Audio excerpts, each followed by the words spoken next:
July 6, 1943, Nazi-occupied France, English Channel, airspace. The morning sky above the channel filled with the distinctive roar of Pratt Whitney R-2800 engines as P-47. Thunderbolts climbed toward their rendezvous with destiny. In cockpits across the formation, pilots checked instruments they had never expected to use, bomb release switches. The Luftwaffe had calculated every Allied capability with Prussian precision. B-17 flying fortresses could carry 4,000 pounds of bombs, Liberators slightly more. But no German intelligence report mentioned that Republic Aviation's massive fighter could sling a 500-pound bomb beneath its belly, half the payload. Many assumed impossible for a single-engine aircraft. On this summer morning, as leather-gloved hands gripped control sticks above the waters that had witnessed centuries of warfare, a tactical revolution was about to unfold. The German High Command expected bombers. They prepared for escorts. What they never anticipated was that American fighters would become bombers themselves, forever changing the mathematics of aerial warfare. The story begins not in the skies over Europe, but in the drafting rooms of Republic Aviation Corporation in Farmingdale, Long Island, where engineer Alexander Kartveli bent over blueprint tables in the winter of 1940. The P-47 Thunderbolt emerged from specifications that seemed contradictory. Build the largest single-engine fighter ever conceived, powered by a massive radial engine that belonged on a bomber, yet capable of outfighting nimble German interceptors. By May 1941, the first XP-47B prototype thundered down Republic's runway, its 2,300 horsepower double Wasp engine producing more power than many twin-engine aircraft. Test pilot Lowry Brabham later wrote in his logbook, "This machine feels less like a fighter than a flying battleship."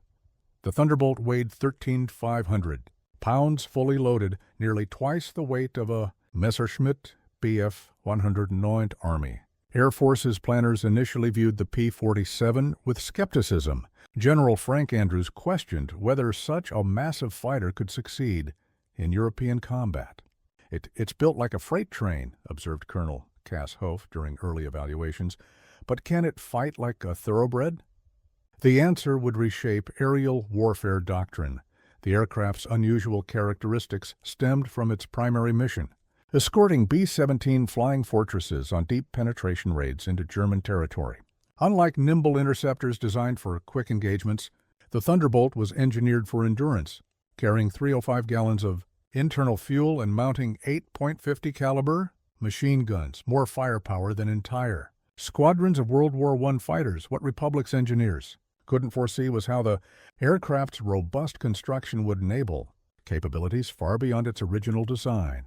The massive wing structure and powerful engine that made long-range escort possible also created potential for an entirely different role, one that would catch the Luftwaffe completely unprepared. In the sterile conference rooms of the Reich Air Ministry in Berlin, Luftwaffe intelligence officers compiled meticulous assessments of Allied air capabilities throughout 1942 and early 1943. Their reports, typed on official letterhead and filed in leather-bound folders, reflected typical German thoroughness. Every Allied aircraft was catalogued: maximum speed, service ceiling, armament, and most critically, bomb-carrying capacity. The B-17 Flying Fortress rated highest concern, capable of delivering 4,000 pounds of high explosives deep into German territory. The B-24 Liberator carried similar loads with greater range. Fighter aircraft merited separate analysis, focused on air-to-air combat capabilities. The P-47 Thunderbolt appeared in these files as a long-range escort fighter, dangerous in dogfights but irrelevant to strategic bombing calculations. Oberst Werner Baumbach, one of the Luftwaffe's most experienced bomber commanders, reviewed these assessments in February 1943. His marginalia on surviving documents reveals German thinking: American fighters effective in air combat but lack bomb-carrying capability of dedicated bombers. Defense priorities should focus on intercepting B-17 formations. This analytical blind spot reflected broader German military thinking.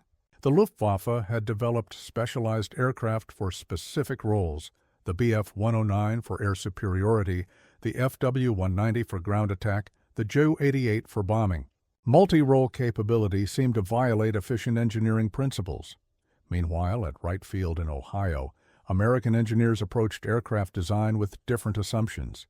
Lieutenant Colonel Kashoff's engineering team began studying bomb rack installations on the P-47 in January 1943. Their preliminary calculations indicated the Thunderbolts' structure could support external ordnance without compromising flight characteristics. The critical moment came during a meeting at 8th Air Force Headquarters in England.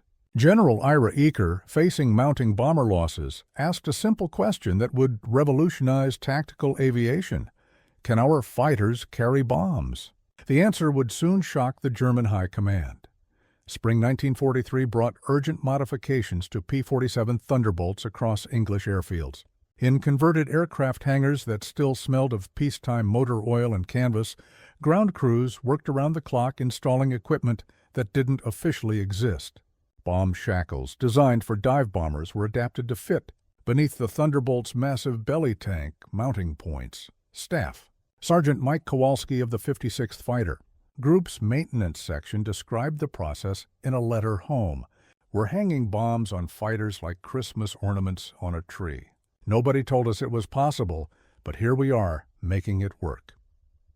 The modifications required precise engineering. Too much weight would affect the aircraft's center of gravity. Too little structural reinforcement could result in catastrophic failure. The first successful test occurred on April 15, 1943, when Captain Robert Johnson took off from Boxted Airfield carrying a single 500-pound general-purpose bomb beneath his P-47. The aircraft handled differently, heavier on the controls, slower to climb, but remained controllable throughout the flight envelope. Johnson's report noted bomb release functioned normally at 8,000 feet. Aircraft performance degraded, but remained within acceptable parameters. Word of successful bomb-carrying trials spread quietly through 8th Air Force Command channels. General William Kepner, commanding the 8th Fighter Command, authorized expanded testing while maintaining strict security. German intelligence networks that had thoroughly penetrated other Allied operations somehow missed this development entirely. By June 1943, selected P-47 squadrons received orders for special equipment modifications without detailed explanations. Pilots discovered their aircraft's new capability during mission briefings that began with unexpected maps showing ground targets instead of escort routes. The psychological impact on aircrews was immediate. Lieutenant James Goodson of the 4th Fighter Group later recalled, "Suddenly, we weren't just protecting bombers, we were bombers ourselves. It changed everything about how we thought about our missions." The Luftwaffe was about to learn that American tactical flexibility had created an entirely new category of aerial threat. June 30, 1943, marked the operational debut of bomb-carrying P-47 Thunderbolts over Nazi-occupied Europe. 16 aircraft from the 56th Fighter Group, each carrying a 500-pound bomb, crossed the French coast at 15,000 feet under the command of Colonel Hubert Zemke. Their target? The marshalling yards at Abbeville, a critical rail junction supporting German coastal defenses. German radar operators tracking the formation initially cataloged it as a routine fighter sweep. The Thunderbolt's radar signature appeared identical to standard escort missions. No alarm bells rang in Luftwaffe control centers as the Americans approached their target area. At 11:47 hours, the P-47s rolled into their bombing runs. 8,000 pounds of high explosives struck the rail yards with devastating accuracy, severing main lines and destroying rolling stock. German anti-aircraft gunners, expecting high-altitude bombers, found their weapons positioned for the wrong engagement envelope. The Thunderbolts attacked at medium altitude with fighter-like speed and maneuverability. Obergefreiter Hans Müller, manning a railway signal tower, witnessed the attack firsthand. His diary entry, discovered in 1947, described the confusion.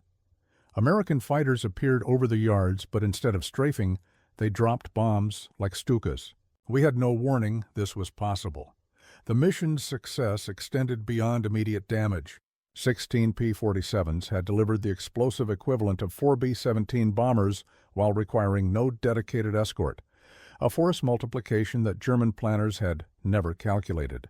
Colonel Zemke's after-action report noted, "Target destruction complete. No aircraft lost. Enemy reaction negligible." More significantly, the mission's security classification meant German intelligence received no immediate warning about American tactical innovation. Luftwaffe assessment reports continued categorizing P-47s exclusively as escort fighters. This analytical blind spot would persist for months, allowing American forces to exploit their surprise advantage across multiple theaters. The success at Abbeville triggered immediate expansion of the fighter-bomber program. By July 1943, bomb racks were being installed on P-47s across England as rapidly as supplies arrived from the United States. The rude awakening came on July 14, 1943, over the industrial city of Le Mans. Hauptmann Wolfgang Fischer, leading a swarm of Focke-Wulf 190s on routine patrol, intercepted what appeared to be a standard American fighter formation. His radio transmission to ground control, preserved in Luftwaffe archives, captured the moment of recognition. Achtung! American fighters dropping bombs. Repeat, fighters are bombing the rail yards. Ground control initially requested confirmation, unable to process the impossible report. Fischer's increasingly agitated transmissions painted a picture of tactical chaos as his interceptors struggled to engage targets that fought like fighters but attacked like bombers. The P-47s, having released their ordnance, reverted to air-to-air combat with their full complement of 8 50-caliber machine guns. Within hours, Fischer's report triggered the first comprehensive Luftwaffe intelligence reassessment of American fighter capabilities. Oberst Joseph Schmidt, commanding Luftwaffe intelligence in France, personally interviewed surviving pilots and examined bomb crater analysis. His report to Berlin, classified Geheim Secret, acknowledged a fundamental shift in Allied tactics. The German response revealed institutional inflexibility that would plague their air defense throughout. 1943 Luftwaffe doctrine emphasized specialized aircraft for specific roles. The concept of multi-role fighters contradicted German engineering philosophy and operational training. Interceptor pilots had trained to engage bombers in predictable formations, not fighters that could instantly transition between bombing and air combat roles. General Major Adolf Galland, commanding German fighter forces, later admitted the psychological impact. "We had prepared for American bombers, protected by fighters. We were not prepared for fighters that were also bombers." It changed the mathematical foundation of air defense planning. The intelligence breakthrough came too late to prevent immediate tactical confusion. German radar operators now faced formations that could be escort fighters, bombing fighters, or both simultaneously. Anti-aircraft positions optimized for high-altitude bomber intercepts proved inadequate against medium-altitude fighter-bomber attacks. By August 1943, Luftwaffe situation reports acknowledged a new threat category, Amerikanische Jagdbomber, American fighter bombers. The terminology itself revealed German struggles to categorize an opponent that defied their doctrinal assumptions. The numbers emerging from American factories in late 1943 revealed an industrial reality that German planners had failed to comprehend. Republic Aviation's Farmingdale plant alone produced 12 P-47 Thunderbolts per day by September 1943, more fighter aircraft than the entire German aviation industry manufactured weekly across all types. These production figures, compiled in monthly reports stamped "confidential," told a story of overwhelming material advantage. A single American factory outproduced Germany's dispersed aircraft industry while simultaneously developing bomb-carrying modifications that exponentially increased tactical capability. The mathematics were staggering. Each P-47 carrying a 500-pound bomb delivered half the payload of a B-17 Flying Fortress, but at a fraction of the cost in resources and crew training. A formation of 8 P-47s equaled the destructive power of 4 heavy bombers while requiring no dedicated escort and presenting a smaller radar signature. Production engineer Charles Hopkins documented the modification process in technical reports that read like industrial poetry. Installation of bomb shackles requires 16 man-hours per aircraft, his September report noted. Current production rate enables conversion of entire fighter groups within 72 hours. American industrial capacity had created tactical flexibility impossible under German manufacturing. Constraints, the human cost calculations were equally revealing. B-17 missions required 10-man crews, pilot, co-pilot, navigator, bombardier, flight engineer, radio operator, and 4 gunners. P-47 bombing missions needed only single pilots, reducing training requirements and personnel exposure while maintaining equivalent destructive capability. Oberst Hermann Göring, reviewing captured American production reports in late 1943, reportedly declared them impossible propaganda. German intelligence simply could not accept that American industry operated at such scale. Their own aircraft production, hampered by material shortages and increasingly frequent Allied bombing, peaked at levels American factories surpassed as routine monthly minimums. The industrial mathematics extended beyond raw numbers. American factories produced standardized components enabling rapid field modifications. German aircraft required individual craftsmanship and specialized parts, making tactical adaptations nearly impossible. When Luftwaffe engineers attempted to develop fighter-bomber conversions of existing aircraft, the process required months of development time that American forces measured in weeks. By winter 1943, the production gap had become unbridgeable. Winter 1943 brought systematic deployment of bomb-carrying P-47s across the European theater of operations. What began as experimental missions evolved into doctrinal revolution as American commanders recognized the tactical advantages of multi-role fighters. The transformation appeared in official publications that redefined air warfare possibilities. Tactical Bulletin TB-4311, distributed to fighter groups in December 1943, formalized procedures that had emerged from practical necessity. P-47 aircraft equipped with bomb shackles will execute dual missions, the bulletin specified. Primary role, escort duties. Secondary role, ground attack against targets of opportunity. This bureaucratic language masked a revolutionary concept, fighters that could simultaneously protect bombers and conduct independent bombing missions. The psychological impact on German defenders proved as significant as the physical destruction. Luftwaffe pilots now faced formations that could not be defeated through traditional interception tactics. Attacking during bombing runs exposed interceptors to concentrated defensive fire from escorting fighters. Waiting until after bomb release meant engaging fresh fighters with full ammunition loads and superior maneuverability. Major Gustav Rödel, commanding 3 JG-27, described the dilemma in his unit's war diary. American fighters have become an impossible tactical problem. They bomb our airfields, then fight us over the wreckage. We cannot develop effective countermeasures against aircraft that perform multiple roles simultaneously. The operational statistics supported German concerns. P-47 formations achieved bombing accuracy rates exceeding 70% while maintaining air-to-air kill ratios superior to pure fighter missions.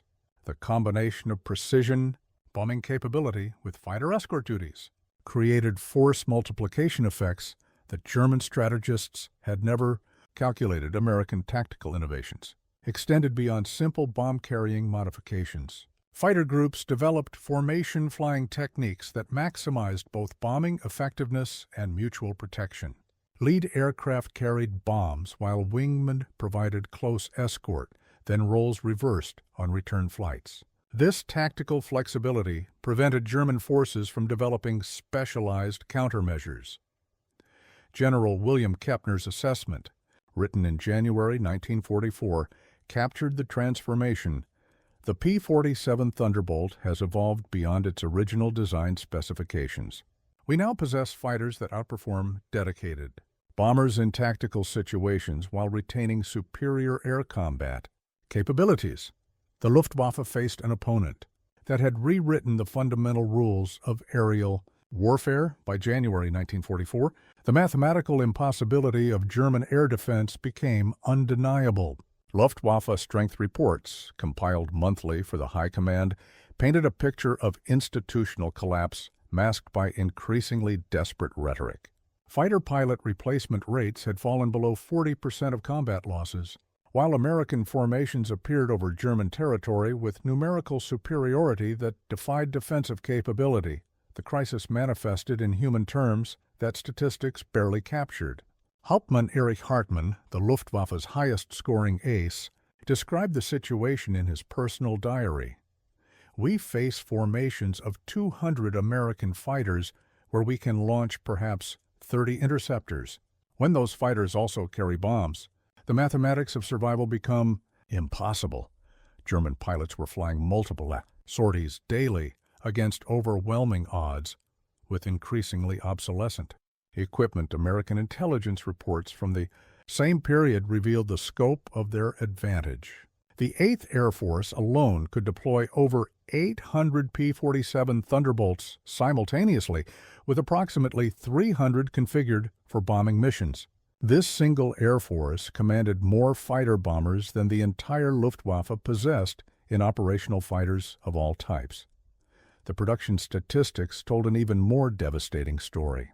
Republic Aviation delivered 105 new P-47s weekly to European theater units, while German factories struggled to produce 25 fighters of all types during the same period.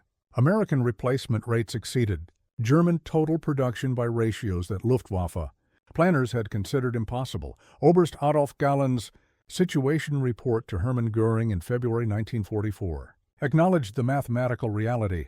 Enemy fighter strength has reached levels that exceed our theoretical maximum defensive capability.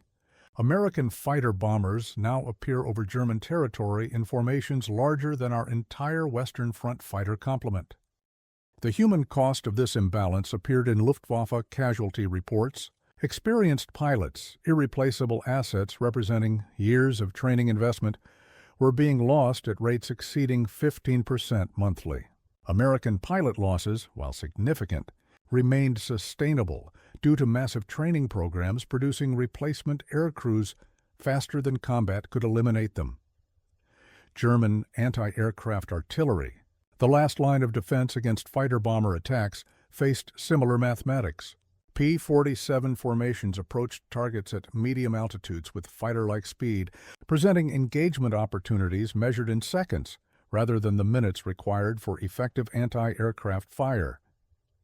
February 20-25, 1944 marked the culmination of American fighter-bomber evolution during the operation codenamed Big Week.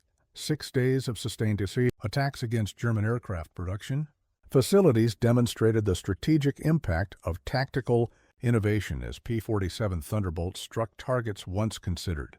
Beyond fighter aircraft capability, the scale of operations dwarfed anything previously attempted.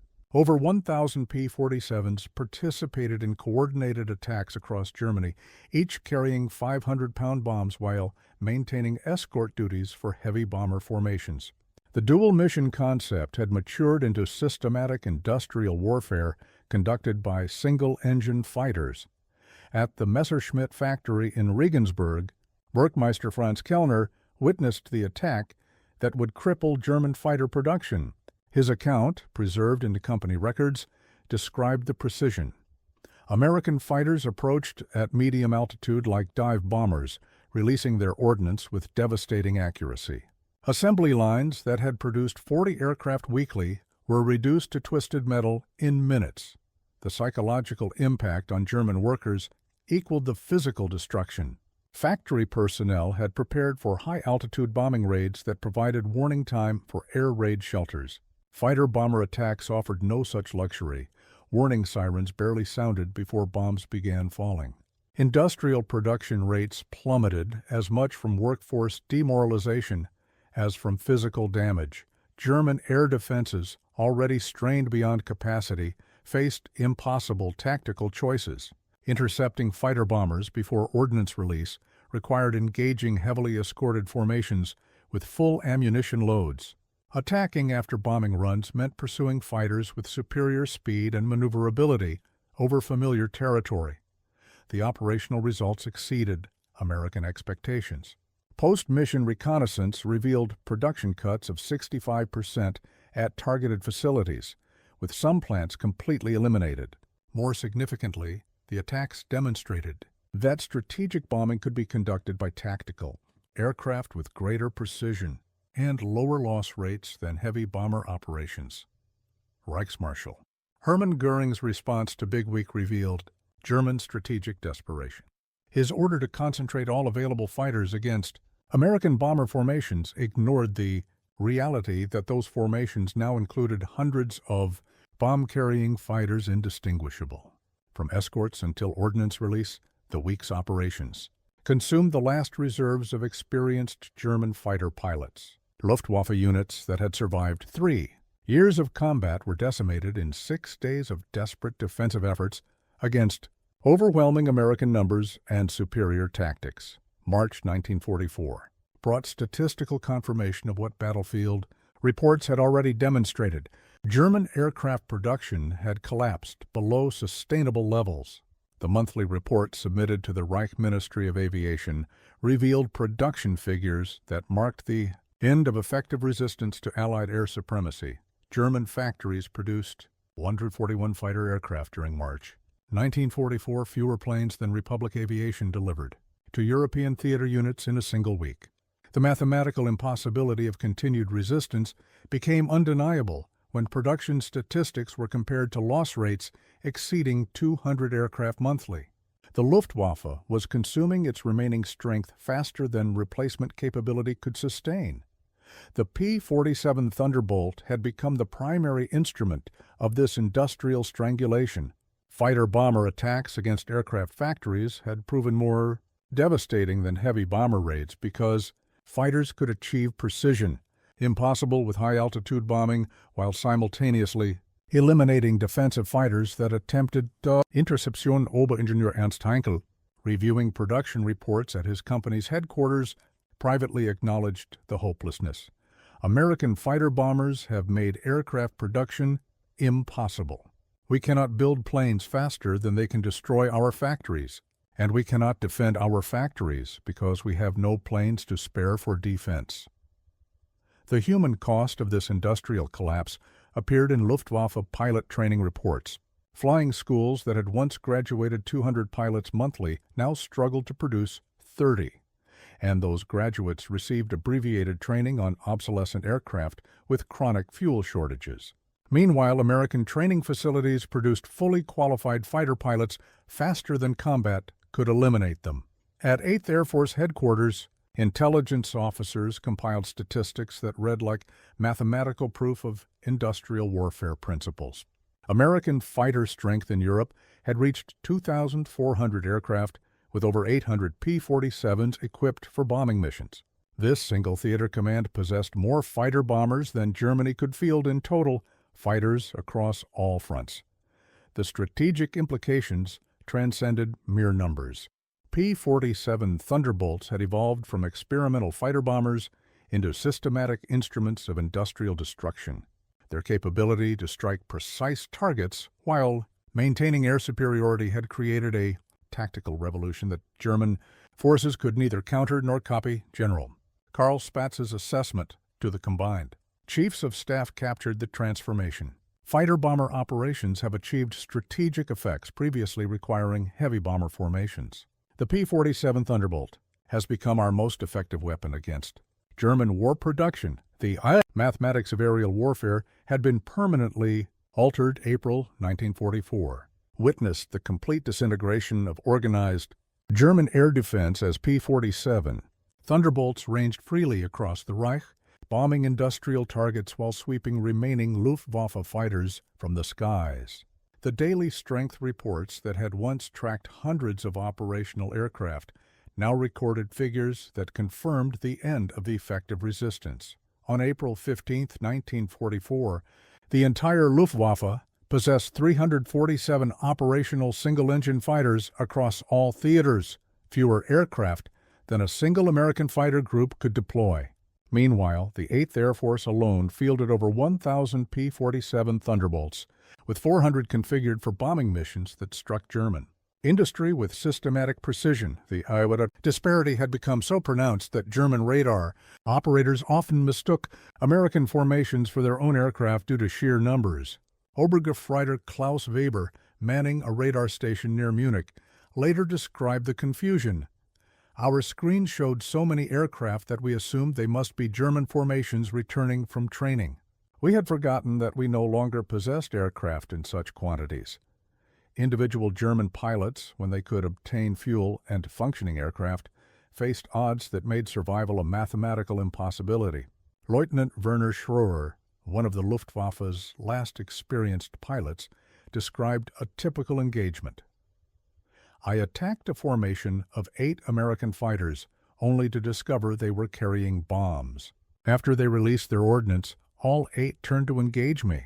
There was no possibility of survival. The P-47's transformation into a strategic weapon reached its culmination during systematic attacks against synthetic fuel production facilities. Fighter bombers could strike these targets with precision impossible for heavy bombers, while simultaneously eliminating any defensive fighters that attempted interception. German fuel production, already strained by raw material shortages, collapsed entirely under sustained fighter-bomber assault. American tactical reports from April 1944 read like statistical demonstrations of overwhelming superiority. P-47 formations achieved bombing accuracy rates exceeding 80%, while maintaining air-to-air kill ratios of 15.1 against German interceptors. The combination of precision, bombing capability with fighter performance had created a weapon system that German forces could neither match nor counter. Reichsmarschall Hermann Göring's final assessment to Adolf Hitler acknowledged the mathematical reality. American fighter bombers have achieved what their heavy bombers alone could not accomplish. We cannot defend against aircraft that bomb our factories and shoot down our fighters. Simultaneously, the thunder of American engines over German territory announced the end of the Luftwaffe as an effective fighting force. May 8, 1945, Victory in Europe Day, found P-47 Thunderbolts conducting their final missions over a continent transformed by 3 years of systematic fighter-bomber operations. The statistical summary compiled by the 8th Fighter Command revealed achievements that had redefined the possibilities of single-engine aircraft in strategic warfare. The numbers spoke with mathematical finality. P-47 Thunderbolts had flown 435 combat sorties during the European campaign, dropping 182 tons of bombs while destroying 3,082 enemy aircraft in air-to-air combat. These statistics represented more than military achievement. They documented a technological revolution that had transformed tactical aircraft into strategic weapons. Colonel Francis Gabreski, the leading P-47 ace with 28 aerial victories, reflected on the transformation. We began the war as fighter pilots protecting bombers. We ended it as pilots who could bomb German industry in the morning and shoot down their fighters in the afternoon. The P-47 had become a complete weapon system. The industrial impact proved even more significant than combat statistics. Fighter-bomber attacks had destroyed or severely damaged 147 aircraft factories, 89 synthetic fuel plants, and over 600 transportation hubs across German territory. This systematic destruction had been accomplished by fighters that required no dedicated escort and presented minimal radar signatures during approach. German post-war assessments, compiled by surviving Luftwaffe officers for Allied intelligence, acknowledged the tactical revolution they had failed to counter. General Major Adolf Galland's analysis was particularly revealing. The American P-47 Thunderbolt represented a fundamental shift in aerial warfare philosophy. We prepared to fight fighters and bombers as separate threats. We never developed countermeasures for aircraft that were both. The human cost of this technological transformation appeared in comparative casualty statistics. P-47 units achieved their strategic bombing results with pilot loss rates 60% lower than heavy bomber operations while requiring 90% fewer aircrew members per sortie. The mathematics of warfare had shifted decisively in favor of multi-role aircraft. Republic Aviation's production records provided the final statistical revelation: 15,683 P-47 Thunderbolts had been manufactured during wartime production, with over 12,000 serving in European operations. This single aircraft type had outnumbered the entire German fighter force at its peak strength while maintaining superior performance in both air-to-air and air-to-ground roles. The legacy extended beyond mere numbers. P-47 operations had established the tactical principles that would define post-war fighter aircraft development: versatility, survivability, and the capability to perform multiple mission types with equal effectiveness. August 1945 brought the silence of peace to Republic Aviation's Farmingdale factory, where the last P-47 Thunderbolt rolled off assembly lines that had thundered with wartime production for 4 years. The factory closure notice, posted on employee bulletin boards, marked the end of an era that had transformed both aviation technology and strategic warfare. Doctrine: the final production tally stood at 15,683 aircraft, more than any other American fighter design, and testament to industrial capacity that had overwhelmed Axis manufacturing capabilities. Each aircraft represented not merely a weapon system, but a mathematical component in the equation of democratic victory over totalitarian aggression. In museum hangars across America, preserved P-47 Thunderbolts began their transformation from weapons of war to symbols of technological achievement. The massive radial engines that had carried bombs across European skies now sat silent, their propellers motionless reminders of thunder that had announced American industrial supremacy to the world. Surviving German officers, interviewed by Allied intelligence teams, provided final assessments that acknowledged the P-47's decisive impact.